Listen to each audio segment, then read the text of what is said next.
కాసేపు మాటలు పక్కన పెట్టి లెక్కలు మాట్లాడుకుందాం మనం. ఎందుకంటే ఆడబిడ్డ నిధి అని మీరు చెప్పినటువంటి 18 ఏళ్ళు నిండిన ప్రతి మహిళకి నెలకి 1500 అని చెప్పారు మీరు. 18 ఏళ్ళు నిండిన వాళ్ళు దాదాపుగా 2.7 కోట్ల మంది ఉన్నారు మన రాష్ట్రంలో. ఈ 2.7 కోట్ల మందికి మీరిస్తానన్న లెక్కే 1500 చొప్పున, ఏడాదికి 18,000 చొప్పున, మొత్తం 37,313 కోట్లు. ఇది ఒక లెక్క. తల్లికి వందనం దగ్గరికి వస్తే మొత్తం 83 లక్షలు, అంటే నెంబర్ ఆఫ్ స్కూల్కి వెళ్ళేటువంటి పిల్లలు 83 లక్షల మంది ఉన్నారు. అలాగే ఒక స్టూడెంట్కి 15,000 అన్నారు, మీరే అన్నారు, నేనేమనట్లా, 15,000 అని మీరే అన్నారు. ఆ లెక్కన మొత్తం 12,450 కోట్లు.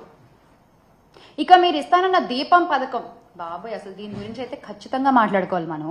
ఈ దీపం పథకం కింద అసలు మొత్తం ఎల్పిజి గ్యాస్ కనెక్షన్ ఉన్న వాళ్ళు మన రాష్ట్రంలో 1,54,47,061 మంది.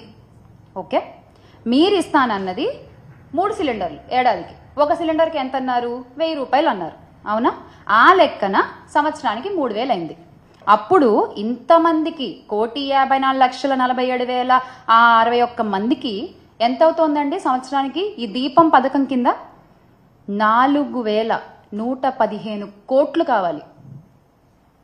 4,115 కోట్లు. కానీ మీరు ప్రవేశపెట్టింది 800 చిల్లర. అంటే మీరు ఒక్కొక్కటే ఇద్దామనుకున్నారా? ఎగ్గొట్టేస్తామని తెలిసే మీరు ఇలాంటి హామీలు ఇస్తూ ఉంటారా? ఏం అడగరులే, ఏం పట్టించుకోరులే అని చెప్పి. అలాగే బస్సు ప్రయాణాల గురించి కూడా చెప్పుకోవాలి మనం ఇక్కడ. ఉచిత బస్సు మా మహిళలందరికీ, ఆహా ఎంత సంబరపడ్డారో ఆ రోజున. ఉచిత బస్సు మహిళలందరికీ చక్కగా ఫ్రీగా ఎక్కేసి అటు ఇటు మనకి ఎటు కావాలంటే వెళ్ళొచ్చు అనుకున్నారు.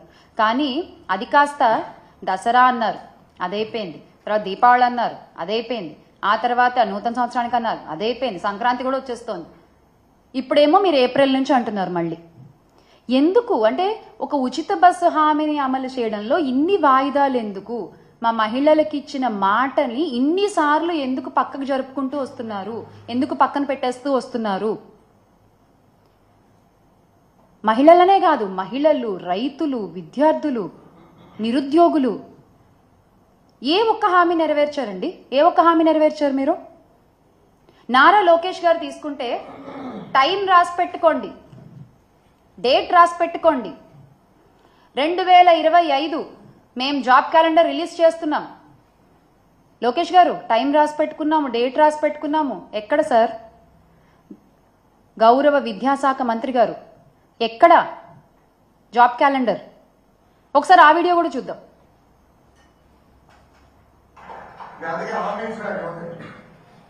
తెలుగుదేశం పార్టీ అధికారంలోకి వచ్చిన మొదటి సంవత్సరం అంటే 2025 జనవరి నాడు జాబ్ క్యాలెండర్ మేము ప్రకటిస్తాం.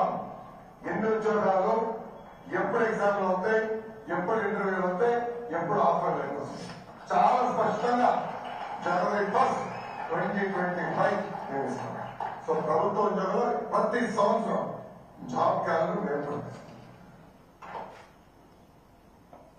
ఎన్ని ఉద్యోగాలు ఉంటాయి, ఎప్పుడు ఎగ్జామ్లు అవుతాయి, ఎప్పుడు రిక్రూట్మెంట్ లెటర్ వస్తుంది, ఇవన్నీ పక్కన పెడితే అసలు ఎప్పుడు ఈ హామీ వస్తుంది అని ఎదురు చూస్తున్నారు నిరుద్యోగులందరూ, రాష్ట్రంలో ఉన్న యువత అందరూ. యువగళం అంటూ, నిరుద్యోగ భృతి 3,000 అంటూ మీరు చేసిన ప్రచారం ఎంతమంది యువతలో ఆశలు రేకెత్తిచ్చిందండి? ఈ రోజున ఆశలన్నీ నీరుగారిపోతున్నాయి. అలాగే మహిళా సంక్షేమం గురించి మీరు చెప్పినటువంటి మాటలు అసలు 1 కాదు 2 కాదు నిజంగా. అంటే ఇన్ని మాటలు చెప్పొచ్చా? ఇంతలా నమ్మించొచ్చా? ఇంతలా షుగర్ కోటింగ్ వర్డ్స్ అంటారు, అలా చెప్పారు మీరు. అసలు నిజంగా ఏం చెప్పారండి? స్వయం సహాయక సంఘాలకు వడ్డీ లేని రుణాలు 3 లక్షల నుండి 10 లక్షల వరకు పెంచుతాము అని చెప్పారు, అది లేదు. ప్రత్యేక పథకం P4 మోడల్ మహిళలను ఆర్థికంగా బలోపేతం చేయడానికి చర్యలు, అది లేదు. అంగన్వాడీ కార్యకర్తలు లేదు. వాలంటీర్లకి న్యాయం చేస్తామన్నారు, అది లేదు. పండగ కానుకలు అన్నారు, పెళ్లి కానుకలు అన్నారు. పండగలు లేవు, పెళ్లిళ్ళు లేవు, ఒకటే పండగ ఒకటే పెళ్లి. ఇచ్చిన హామీలు ఎగ్గొట్టేయడం, అంతే కదా. ప్రజలేమో రోజు రోజుకి అన్యాయం అయిపోతూ ఉన్నారు. మహిళలకు ఇచ్చిన మాటలు గాల్లో కలిసిపోతూ ఉన్నాయి. మీ హామీలకి రెక్కలొచ్చి ఎగిరిపోతూ ఉన్నాయి. మీరు మాత్రం సంపద సృష్టి అని మాట్లాడుతూ ఉండండి. ఇన్నాళ్ళు సంపద సృష్టి అంటే రాష్ట్రానికి ఏమో అనుకుని పొరబడ్డాం మేము. కాదు, సంపద సృష్టి అంటే మీకు అన్న విషయం మాకు మొన్న తెలిసింది. Congratulations on being the richest CM గౌరవ ముఖ్యమంత్రి చంద్రబాబు నాయుడు గారు. సంపద సృష్టి అంటే ఇదా? ప్రతిదాన్ని ప్రైవేటీకరణ చేయడం, జగనన్న ఆధ్వర్యంలో ప్రవేశపెట్టిన అన్ని పథకాలని ఈ రోజు మీరు ప్రైవేటీకరణ చేస్తున్నారు, ఆరోగ్యశ్రీతో సహా. ఏంటండి అది? మహిళలంటే గౌరవం లేదు, యువతకి దారి చూపిద్దామన్న శ్రద్ధ లేదు, హామీలు నెరవేర్చుదామన్న ఆలోచన లేదు. ఏంటయ్యా అంటే మళ్ళీ అంటే ట్రోల్ చేస్తారు, సీజ్ ద షిప్ అంటారు. ముందు ఈ ప్రాబ్లమ్స్ అన్నిటినీ సీజ్ చేయండి సార్, ముందు ఇవన్నీ సీజ్ చేయండి, ఆ తర్వాత మనం మాట్లాడుకుందాం దేన్ని సీజ్ చేయాలో. ఇంతమందికి మీరు సమాధానం చెప్పాలి, ఇంతమంది మీ సమాధానం కోసం ఎదురు చూస్తున్నారు. వాళ్ళ తరఫున వైఎస్ఆర్ కాంగ్రెస్ పార్టీ ఖచ్చితంగా నిలబడుతుంది, ప్రశ్నిస్తుంది, అడుగుతుంది. ఖచ్చితంగా మళ్ళీ ఆంధ్ర రాష్ట్ర ప్రజలందరూ కూడా మా పార్టీ అధ్యక్షులు గౌరవ శ్రీ వైఎస్ జగన్మోహన్ రెడ్డి గారిని అధికారంలో కూర్చోపెడతారు. ఖచ్చితంగా we all will make Andhra great again with Jagan అన్న. జై జగన్.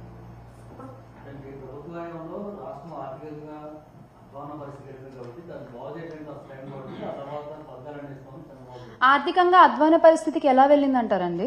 వాళ్ళు చేసినటువంటి తప్పుడు ప్రచారాలు కదా. శ్రీలంక అయిపోతోంది, ఆర్థిక సంక్షోభం వచ్చేస్తోంది అంటే ఇప్పుడు వీళ్ళు ఇచ్చిన మొత్తం హామీలు లెక్క చూస్తే 74,284 కోట్లు ఒక సంవత్సరానికి కావాలి.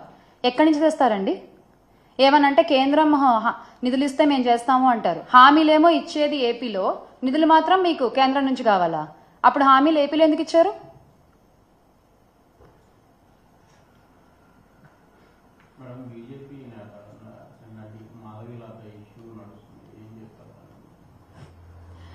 ఇష్యూస్ అనేవి క్రియేట్ చేయడం, ఇష్యూస్ అనేవి స్ట్రెచ్ చేయడం, ఇష్యూస్ ఎగ్జాక్ట్గా ఏంటి అనేది ప్రజలకి చూపించడం అనేది చాలా ముఖ్యం. అది యాజ్ అ మీడియా ఫోర్త్ ఎస్టేట్గా మీ భుజాలపై ఉంటుంది అది. కానీ దాన్ని ఎవరికి ఎలా కావాలో అలా చూపిస్తున్నారు, ఎవరికి ఎలా కావాలో అలా చేస్తున్నారు. ఇది ఖచ్చితంగా ఆగి what is the exact truth అనేది ముందు పెడితే బాగుంటుంది అనేది నా పర్సనల్ ఒపీనియన్.